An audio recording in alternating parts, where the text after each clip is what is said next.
B2 ভাবি কি রান্তেছেন? গরুর মাংস ছাড়া তো আমরা ভাতই খাইতে পারি না, তাই একটু গরুর মাংস রান্না করতেছি।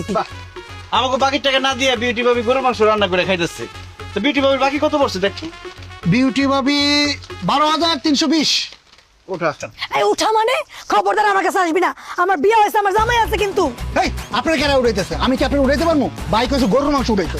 গরুর মাংস দিবি না, বাইরে নিস না, বাইরে অনেকদিন পরে খাইতে নিছে, আমার শাশুড়ি একটু খাইতে চাইছে, আউস কইরা নিস না। বাকি টাকা না দিলে খালি গরুর মাংস না, আপনি শুদ্ধ উঠাই লইতাম, আপনার শাশুড়ি শুদ্ধ উঠাই লইতাম। হায় হায় রে, এত কষ্ট করে গরুর মাংস রান্না করছি, মকলেস তুই নিয়ে গেলি তো, তুই পারলে টাকা উঠাইস, তোর বাকি টাকা আমি জিন্দেগিতে দিব না।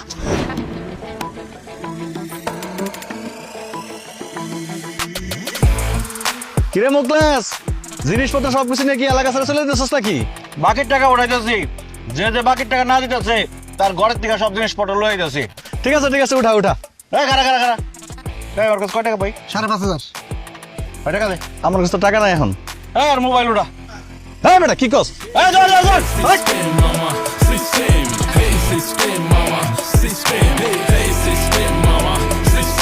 এই কি ভাবছিস তুই? দৌড়ে পালা যাবি? তোর বাইক যেমন হাড়ি পাতিল যা আছে, যে জিনিসপত্র পাবো সব লয় আমো। তলায় যাইব ভাই। গরুর মাংসের রান্নাটা মনে ভালোই হয়েছে না? দেন আমরা কিছুদিন খাই। মানে চালা দেখ সামনে কারে পাওয়া যায়। খুব মজা হয়েছে ভাই। আরেকটা দেন ভাই, মজা আছে না? দেন। বিউটি ভাবি তো খুব ভালো লাগছে ভাই, রান্নাটা জটিল।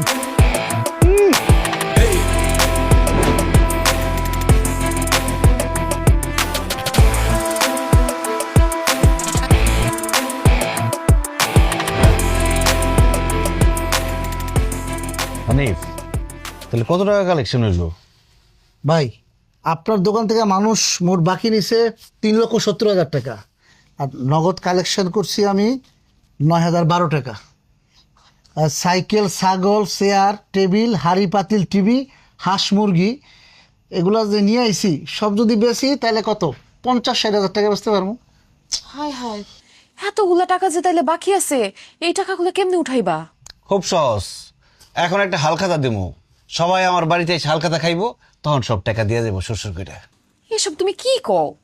তোমার গ্রামের মানুষজন যেই হারামি, আমার ব্যবসার সব ফর্মুলা নষ্ট করে দিছে। দেখা যাবো হালখাতার খাওয়া ঠিকই খাওয়া যাইবো, কিন্তু 1 টাকাও ফেরত দিব না। কি যে বলো তুমি, এই মুখলেসের হালখাতার দাওয়াত খাইতে আইসা টাকা না দিয়া কেউ যাইতে পারবো না।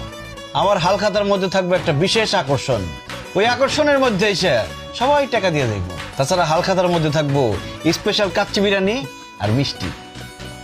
জীবনেও দিব না।